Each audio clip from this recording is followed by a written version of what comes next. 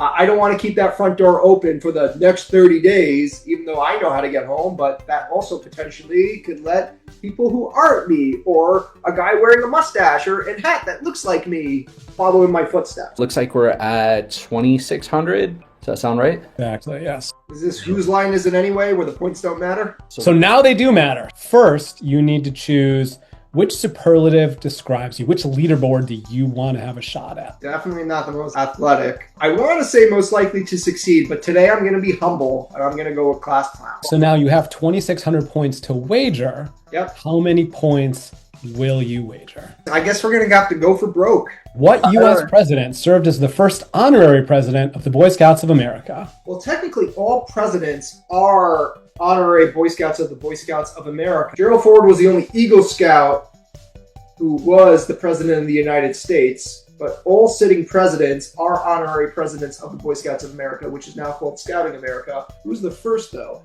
I was going to say, when were the Boy Scouts founded? It was in 1910. And so was this policy of the president being the honorary president immediate in 1910? Did it come sometime later? You got the Eagle Scouts stumped here. But my heart is going to tell me Gerald Ford. May not be the right answer, but we'll go with Gerald Ford. All right, and the answer is... Yeah, you were right. It was when it was founded in 1910 or so. Yeah, I did not know when they started that. And if Howard Taft was not even in my Rolodex of people I would have guessed. So I would have never gotten that question. But you stumped Mr. Boy Scout, Mr. Eagle Scout with a great question. I applaud your efforts there. You survived the lunchroom cast, 0 points, but you've still earned your seat at the Cool Kids table. Where can all of our viewers find you? So I'm on LinkedIn if you want to find me on LinkedIn, or if you want to learn more about Cork and what we're doing for compliance monitoring and financial protection for MSPs, you could visit us at corkcyber.com, and we'll be on the road as well this year. So thank you guys so much for having me on. Thanks, Nick. I can't watch the movies. The books, however... You're one of those guys that's like, well, they cut out Tom Bombadil. Oh, you're a Star Wars guy? Yeah. What is the top 3 movies? Oh, I'm a Revenge of the Sith guy. I'm willing to concede that is better than Return of the Jedi, but the other 2 originals, episode 4 and 5. They are classics, but I loved seeing Yoda actually in action with a lightsaber versus just, look at me, I'm Kermit the Frog puppet. What about Rogue One? Bringing back Peter Cushing, all CGI'd. I loved Rogue One. It's like Star Wars 3.5. The Solo movie, that was like little meh. I'll take Donald Glover as the young Lando. Give me the Lando series. You can do a full podcast just on the Star Wars hour. My real favorite space movie, Spaceballs. Spaceballs, of course. May the Schwartz be with you. Now, when I say I'm a Spaceballs fan, I mean the helmet. I am a Spaceballs fan. I'm not here for a long time. I'm here for a good time.